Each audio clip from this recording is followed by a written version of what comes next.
Good morning students, मेरा नाम है वैभव और आज हम पढ़ेंगे सदिश बीजगणित वेक्टर अलजेब्रा का भाग 15। हम पहले 14 भाग देख चुके हैं। ये हमारा 15वां भाग है। तो चलिए आज इस पे दृष्टि डालते हैं। ठीक है, तो देर किस बात की, चलिए शुरू करते हैं। हम्म तो आज हम पढ़ेंगे उदाहरण 14, 15, 16, 17 और 18। हम पहले 13 उदाहरण कर चुके हैं, लेकिन अभी हमने जो पिछला जो पढ़ा है, अदिश गुणनफल, दो सदिश का अदिश गुणनफल, तो अब हम उसका थोड़ा अभ्यास करेंगे। उसके लिए हम कुछ उदाहरण करेंगे, ठीक है, क्योंकि गणित हमें तभी आती है जब हम थोड़ा प्रयास करते हैं। ठीक है, फिर देर किस बात की है, चलिए शुरू करते हैं। हम्म तो उदाहरण नंबर 14। सदिश ए सदिश equals to i cap plus j cap minus k cap तथा बी सदिश equals to i cap minus J cap plus के कैप के बीच का कोण ज्ञात कीजिए। अब ये हमसे क्या बोल रहे हैं कि उन्होंने एक सदिश दिया है हमें, ए सदिश, जो कि है I cap plus j cap minus k cap, और एक सदिश है बी, जो है I cap minus J cap plus के कैप। यहाँ आप देख सकते हैं ये दोनों ही सदिश अपने अपने घटक रूप में है ना, आई जे और के रूप में है ना। तो आई जे के क्या दर्शा रहे हैं, यहाँ एक्स अक्ष का मात्रिक सदिश, वाई अक्ष का मात्रिक सदिश और जेड अक्ष का मात्रिक सदिश दर्शा रहे हैं। ठीक है, अब हमें इनके बीच का कोण निकालना है। ठीक है, तो कोण हम कैसे निकालेंगे, अभी तक हमने जितने भी सूत्र पढ़े हैं, तो वहां पर कोण हमें सिर्फ एक ही सूत्र में मिला है, जो कि दो सदिश का, जब हम अभी देखो है तो ये सदिश ही। ए सदिश क्या है, I cap plus j cap minus k cap, और बी सदिश क्या है, I cap minus J cap plus के कैप, है ना। तो ये दो सदिश है। अगर हम दो सदिशों का अदिश गुणनफल करेंगे, अदिश गुणनफल करेंगे मतलब ए सदिश डॉट बी सदिश करेंगे, तो उसका सूत्र क्या होता है, ए बी कॉस थीटा, है ना। ए और बी क्या है, ए सदिश और बी सदिश के परिमाण है, क्या है, ए सदिश और बी सदिश की परिमाण है। ठीक है, तो सूत्र क्या है, ए बी कॉस थीटा, है ना। तो यहीं पे हमें कॉस थीटा मिल रहा है ना, कॉस थीटा हमें यही मिल रहा है। और थीटा क्या होता था, दो सदिशों के बीच का कोण होता था, ए और बी सदिश के बीच का कोण है थीटा, है ना। तो यहां से हमें पता चलता है कि हमें ये सूत्र प्रयोग करना है। ठीक है, तो अब हमें पता चल गया, क्योंकि cos थीटा, जो थीटा है वह हम एक ही सूत्र से निकाल सकते हैं, अभी तक हमने जो पढ़ा है। ठीक है, तो अब हम cos थीटा निकालेंगे। ठीक है, तो सूत्र क्या था, ए सदिश डॉट बी सदिश क्या होता है, ए बी cos थीटा। ए और बी क्या है, परिमाण ए सदिश और बी सदिश के। तो ए बी सूत्र था, ए बी सदिश equal to A b cos theta, है ना। तो cos थीटा के साथ गुणा में थे ए और बी, तो ए और बी यहाँ गुणा में थे, तो अब वो सामने जाएंगे तो बटे में पहुंच जाएंगे। तो हमारा सूत्र क्या हो गया, cos थीटा इक्वल्स टू ए सदिश डॉट बी सदिश बटा ए बी। ए और बी क्या है, ए सदिश और बी सदिश के गुणनफल। तो ये समझ में आ गया है ना। तो अब हम क्या करेंगे, हम अब पहले निकालेंगे ए सदिश डॉट बी सदिश। ठीक है, ए सदिश डॉट बी सदिश मतलब ए और बी का अदिश गुणनफल क्या होगा, ये हो गया। यहाँ हमने ए सदिश की जगह आई cap plus j cap minus k cap रख दिया, और बी सदिश की जगह आई कैप माइनस जे कैप प्लस के कैप कर दिया। अब हम इनका अदिश गुणनफल करेंगे। तो क्या हमने आपको बताया था पिछली कक्षा में कि अदिश गुणनफल कैसे होता है।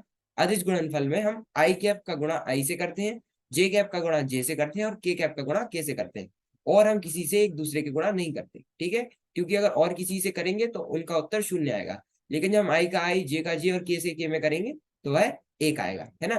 तो आई कैप डॉट आई कैप किया तो एक आया, जे कैप डॉट माइनस जे कैप किया तो माइनस एक आया, और माइनस के कैप प्लस के कैप किया तो माइनस वन आया आया। तो माइनस वन से माइनस वन गया और क्या बचा, माइनस वन, मतलब माइनस एक बचा। तो ए सदिश डॉट बी सदिश क्या हो गया, माइनस वन। हमें चाहिए क्या क्या है, ए सदिश डॉट बी सदिश और ए का परिमाण और बी का परिमाण, है ना। तो पहले हमें ए सदिश डॉट बी सदिश मिल गया, तो क्या होगा, माइनस एक। हम ए सदिश और बी सदिश का परिमाण कैसे निकालेंगे, तो परिमाण के लिए हमें इधर जाना पड़ेगा। ए सदिश क्या है, I cap plus j cap minus k cap, और परिमाण निकालने का सूत्र क्या था, आई के साथ जो भी है, जे के साथ जो भी है और के कैप के साथ जो भी है, हम वो उठाएंगे, उनका वर्ग करेंगे, उनका योग करेंगे और वर्गमूल के अंदर डाल देंगे। तो आई के साथ एक है, जे के साथ एक है और के साथ माइनस वन। तो एक का वर्ग किया एक, प्लस एक का वर्ग किया एक, प्लस माइनस एक का वर्ग किया तो भी एक, तो क्या हुआ, एक और एक और एक क्या हो गया, तीन। हो गया ना, हो गया, तीन हो गया। तो ये क्या हो गया, रूट तीन। ठीक है, तो ए सदिश का परिमाण क्या हो गया, रूट तीन। हो गया रूट तीन। और फिर जब बी सदिश का निकाला, तो ऐसे ही हम बी सदिश का निकालेंगे तो उसका भी क्या आएगा, रूट तीन। रूट तीन मतलब वर्गमूल तीन गुणा वर्गमूल तीन करेंगे तो क्या बचेगा, तीन। तो कॉस थीटा में क्या होगा, माइनस एक बटा तीन। तो थीटा क्या होगा, कॉस इनवर्स माइनस एक बटा तीन। यहाँ पे कॉस था, उस साइड जाएगा, इक्वल्स टू के उस साइड जाएगा तो कॉस इनवर्स में हो जाएगा। तो थीटा क्या है, कॉस इनवर्स माइनस एक बटा तीन। ठीक है, समझ में आया, कुछ नहीं किया। इस सूत्र लगाया cos थीटा इक्वल्स टू ए सदिश डॉट बी सदिश बटा ए बी, यहाँ ए सदिश डॉट बी सदिश किया, मतलब इन दोनों का अदिश गुणनफल निकाला, उत्तर -1 आया। फिर ए का परिमाण निकाला, बी का परिमाण निकाला, दोनों का गुणा किया तो 3 आया। तो cos थीटा हो गया -1/3 और थीटा हो गया cos इनवर्स -1/3। ठीक है, कोई तो दिक्कत नहीं है? नहीं, चलो फिर आगे बढ़ते हैं। यदि ए सदिश equals to 5i cap minus J cap minus 3k cap और बी सदिश equals to i cap plus 3j cap minus 5k cap, तो दर्शाइए कि सदिश ए सदिश प्लस बी सदिश और ए सदिश माइनस बी सदिश लंबवत है। देखो, अभी हमसे क्या कह रहा है, हमें ये बताना है कि ए सदिश प्लस बी सदिश और ए सदिश माइनस बी सदिश लंबवत है ना। तो पहले लंबवत दर्शाने के लिए हम पहले ए सदिश प्लस बी सदिश और ए सदिश माइनस बी सदिश निकालेंगे, तो निकालेंगे ना। हाँ, तो पहले हम निकालेंगे ए सदिश प्लस बी सदिश।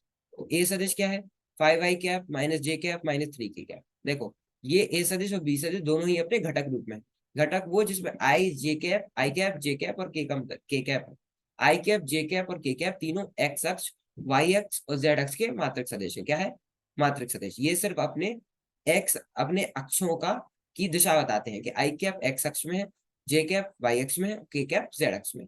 ठीक है, तो हम निकालेंगे ए सदिश प्लस बी सदिश। तो ए सदिश है 5i कैप माइनस जे cap minus 3k cap plus B सदिश है I cap plus 3j cap minus 5k cap. हमने इनका योग किया तो 5 और 1 6, तो ये आ गया 6i कैप -1 और +3 तो हो गया +2, तो ये हो गया +2j कैप। और ये -3 -5 तो क्या होगा -8k कैप। तो ए सदिश प्लस बी सदिश क्या आया, 6i cap plus 2j cap minus 8k cap. ठीक है, ऐसे हम ए सदिश माइनस बी सदिश निकालेंगे। तो ए सदिश क्या है, 5i कैप माइनस जे cap minus 3k cap minus B सदिश क्या है, I cap plus 3j cap minus 5k cap. अब हम इस ए सदिश में से बी सदिश को घटाएंगे तो क्या आएगा, 5 में से 1 गया 4, तो हो गया 4i कैप -1 -3 तो हो गया -4j कैप और -3 और +5 तो हो गया +2k कैप। तो ए सदिश माइनस बी सदिश कितना है, 4i cap -4j cap +2k cap. अब हमें पता लगाना है कि ये लंबवत है या नहीं। तो लंबवत के लिए क्या होता है, लंबवत तब होता है जब हम ए सदिश प्लस बी सदिश और ए सदिश माइनस बी सदिश का अदिश गुणनफल निकालेंगे और वह शून्य है। क्या है, शून्य। ठीक है, तो हमने ए सदिश प्लस बी सदिश क्या था, 6i cap plus 2j cap minus 8k cap, इसका अदिश गुणनफल कराया किससे, ए सदिश माइनस बी सदिश से। तो ए सदिश माइनस बी सदिश क्या है, 4i cap -4j cap plus 2k cap. तो ये रखा हमने यहाँ पे। अब हम इनका अदिश गुणनफल निकालेंगे, तो 6 चौको 24, तो ये हो गया 24, है ना, 24 हो गया। आई से आई कैप का गुणा जब हम आई कैप में करेंगे तो 1 आता है, जे कैप का जे कैप में और के कैप का के कैप में तो 1 आएगा। लेकिन अदिश गुणनफल में हम आई का अगर जे से के से, जे का अगर आई के से और के का अगर जे और आई से करेंगे तो शून्य आता है, आता है। तो हम यहाँ पे सिर्फ आई का आई, जे का जे और के का के से करेंगे। ठीक है, क्योंकि मतलब उसी का है। तो 6 चौको 24 किया तो 24, 2 में 2 गुणा -4 तो आ गया -8 और -8 गुणा +2 तो -16। ठीक है, तो हमने जब इसका योग किया तो शून्य आया। क्या आया, शून्य आया। अंततः ए सदिश प्लस बी सदिश और ए सदिश माइनस बी सदिश लंबवत सदिश है। ठीक है, समझ में आया क्या किया, कुछ नहीं। ए सदिश और बी सदिश अपने घटक रूप में दिए हुए थे, हमने उनका योग किया और ए सदिश में से बी सदिश घटाया, घटाया ना। हमें बताना था कि ये दोनों लंबवत हैं, तो हमने जब ए सदिश प्लस बी सदिश और ए सदिश माइनस बी सदिश निकाला, हमने उनका अदिश गुणनफल किया। उनका अदिश गुणनफल करने पे शून्य आया। शून्य का मतलब पता है ना, शून्य का मतलब ये होता है कि उनका कोण 90 डिग्री है। क्यों, क्योंकि सूत्र होता है ए सदिश डॉट बी सदिश का ए बी कॉस थीटा। अगर कॉस 90 होगा तो इसका मतलब है इन दोनों के बीच में 90 डिग्री का कोण बन रहा है, मतलब ए सदिश प्लस बी सदिश और ए सदिश माइनस बी सदिश लंबवत सदिश है। ठीक है, समझ आ गया। चलो फिर आगे बढ़ते हैं। उदाहरण नंबर 16, सदिश ए ए सदिश जो है वो है 2i cap plus 3j cap plus 2k cap, है ना। और सदिश बी है वो है I cap plus 2j cap plus के कैप। पर प्रक्षेप ज्ञात कीजिए। अब याद है प्रक्षेप, हमने पिछली कक्षा में पढ़ा है प्रक्षेप क्या होता है। प्रक्षेप क्या होता है,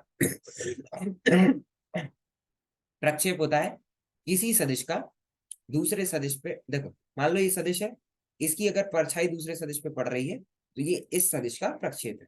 ठीक है, क्या है, इस सदिश का प्रक्षेप। तो सदिश ए का सदिश बी पे अगर हम प्रक्षेप निकालेंगे तो सदिश ए सदिश डॉट मतलब सदिश ए और सदिश बी का प्रक्षेप अगर हम निकालेंगे तो क्या होता है, हमें बी सदिश पर प्रक्षेप चाहिए। किस पे चाहिए? बी सदिश पर। तो अपना सूत्र क्या होता है? ए सदिश डॉट बी सदिश बटा बी। बी क्या है? बी सदिश का परिमाण है। ठीक है, तो ए सदिश डॉट बी सदिश करेंगे, मतलब ए और बी का अदिश गुणनफल करेंगे। तो और देखो, तो आई कैप का गुणा आई कैप में होगा, जे कैप का गुणा जे कैप में होगा, और के कैप का गुणा के कैप में होगा। आई का आई, जे का जे और के का के में करते हैं तो एक आता है। और इनका अगर और किसी में मतलब आई का जे या के में, जे का आई या के में, के का आई या जे में, ठीक है, इनमें अगर हम करते हैं तो वह शून्य आता है। क्या आता है? शून्य। तो हम आई का आई में करेंगे तो ये हो गया टू, मतलब दो गुणा एक करेंगे, दो डॉट एक तो हो गया दो, प्लस तीन डॉट दो करेंगे तो हो गया छह, प्लस दो डॉट एक करेंगे तो हो गया दो। ठीक है, तो छह और दो आठ और दो दस, तो ये आ गया 10। ठीक है, तो ए सदिश डॉट बी सदिश क्या आया? 10 बटा। ठीक है, अब हम निकालेंगे बी सदिश का, क्या बी सदिश का परिमाण है ना, तो ये बी सदिश है। इसका परिमाण कैसे निकलता है? आई कैप जे कैप और के कैप के साथ जो भी दिए हैं उनका वर्ग करो, फिर उन सबका योग करो और वर्गमूल के अंदर डाल दो। ठीक है, यही होता है। तो क्या हुआ, आई के साथ क्या एक, तो एक का वर्ग, प्लस दो के साथ मतलब जे के साथ क्या है दो, तो दो का वर्ग, प्लस के साथ क्या है एक, तो एक का वर्ग। तो एक का वर्ग किया तो एक, प्लस दो का चार, तो चार एक पांच, प्लस एक का एक तो छह। तो क्या आ गया, और वर्गमूल के अंदर आया तो क्या हो गया, वर्गमूल छह। ठीक है, वर्गमूल छह हुआ है ना। तो वर्गमूल छह हो गया, तो इसका हम छह का, इसको हम रेशनलाइज करेंगे। रेशनलाइज क्या होता है? वर्गमूल छह का जो हम ऊपर और नीचे, जो नीचे होता है अगर वर्गमूल में होता है तो हमें वो नीचे वर्गमूल में नहीं चाहिए, इसलिए हम वर्गमूल छह का गुणा ऊपर और नीचे दोनों जगह कर देते हैं। तो ये हो जाएगा 10 वर्गमूल छह बटा छह। ठीक है, दो से काटेंगे तो तीन और पांच, तो हमारा उत्तर आया 5/3 वर्गमूल छह। ठीक है, कोई दिक्कत नहीं? समझ आ गया क्या किया? इन दोनों का अदिश गुणनफल किया और बी के परिमाण से इन्हें भाग दे दिया। ठीक है, तो ये आ गया हमारा उत्तर। ठीक है, ऐसे हम निकालते हैं अगर हमें किसी सदिश का दूसरे सदिश पर प्रक्षेप निकालना हो। इसलिए मैं बोलता हूँ बिना अभ्यास के हमें गणित नहीं आती, क्योंकि कुछ प्रश्न जो होते हैं वो हमने सिर्फ पुस्तक में पढ़े नहीं होते, वो जब हम प्रयास करेंगे तभी आते हैं। ठीक है, ठीक है, चलो फिर आगे बढ़ते हैं। हाँ, उदाहरण नंबर 17। यदि दो सदिश ए सदिश और बी सदिश इस प्रकार के हैं कि ए सदिश का परिमाण क्या है दो, बी सदिश का परिमाण क्या है तीन, और ए सदिश डॉट बी सदिश क्या है चार, तो ए सदिश माइनस बी सदिश ज्ञात कीजिए। ठीक है, ए सदिश माइनस बी सदिश का परिमाण ज्ञात कीजिए। तो देखो, इसके लिए हम क्या करेंगे, इसके लिए हम क्या करेंगे, ए, देखो ये हो गया ए सदिश का परिमाण, ये हो गया बी सदिश का परिमाण। ठीक है, उनका अदिश गुणनफल क्या हो गया चार। ठीक है, और हमें निकालना है उनके उसका, एक सेकंड।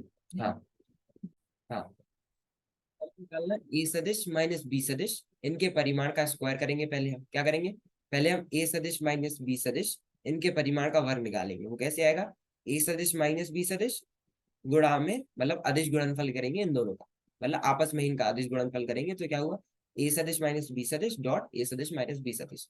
ठीक है, तो हम इसका इसमें करेंगे। ठीक है, हम इनका गुणा करेंगे तो क्या होगा, ए सदिश डॉट ए सदिश, ठीक है, इसका इसमें हुआ, फिर इसका इसमें हुआ, माइनस ए सदिश डॉट बी सदिश, फिर इसका इसमें हुआ, माइनस बी सदिश डॉट ए सदिश। ठीक है, और फिर इसका इसमें हुआ तो प्लस बी सदिश डॉट बी सदिश। ठीक है, तो क्या हो गया, ए सदिश का ए स्क्वायर हो गया ये, है ना, क्या होगा, इसके परिमाण का स्क्वायर हो गया ए सदिश का, ये क्या हुआ A square minus two A B, है ना, क्या हुआ माइनस टू ए बी। क्यों, ए सदिश डॉट बी सदिश या बी सदिश डॉट ए सदिश करें, बात एक ही होती है ना, हमने पढ़ा था गुणधर्मों में। तो क्या हुआ माइनस टू ए सदिश डॉट बी सदिश प्लस बी सदिश डॉट बी सदिश किया तो प्लस बी स्क्वायर किया, तो ये क्या हो गया। अब हम ए का परिमाण हमें पता ही है ए सदिश का, तो क्या है दो, तो दो का हम वर्ग करेंगे तो चार, माइनस दो गुणा बीस ए सदिश डॉट बी सदिश क्या दिया गया चार, तो दो गुणा ए सदिश बी सदिश हम चार करेंगे तो क्या होगा माइनस दो गुणा चार, प्लस बी सदिश क्या है, का परिमाण क्या है तीन, तो तीन का हम वर्ग करेंगे तो क्या होगा नौ।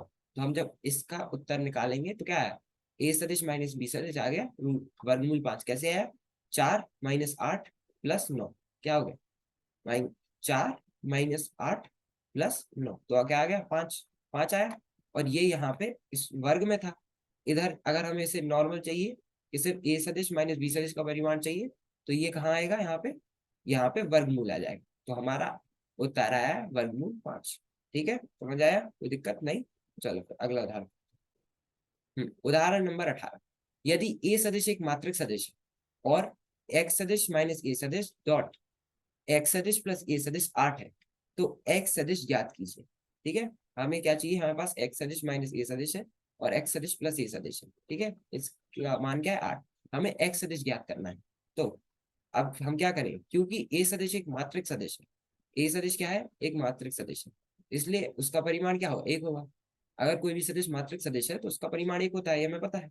ठीक है, और ये हमें ये भी पता है कि हमें प्रश्न में दिया है कि एक्स सदिश माइनस ए सदिश डॉट एक्स सदिश प्लस ए सदिश 8 है। ठीक है, तो हम इसका इसमें गुणा करेंगे।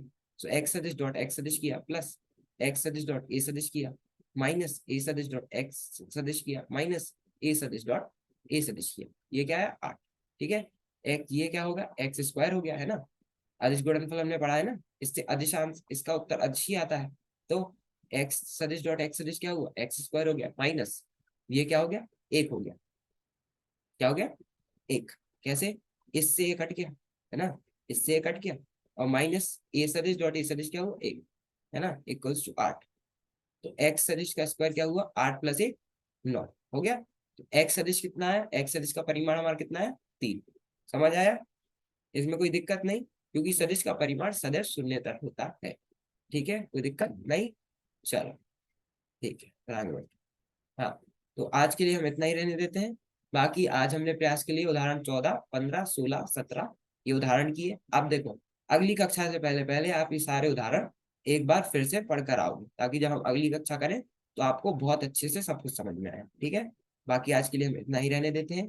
अगली कक्षा में उदाहरण नंबर 20 19 और 20 करेंगे हम, और उसके बाद टिप्पणी पर भी चर्चा करेंगे। ठीक है, तो आज के लिए इतना ही, बाकी धन्यवाद, थैंक यू, मिलते हैं आपसे अगली कक्षा में।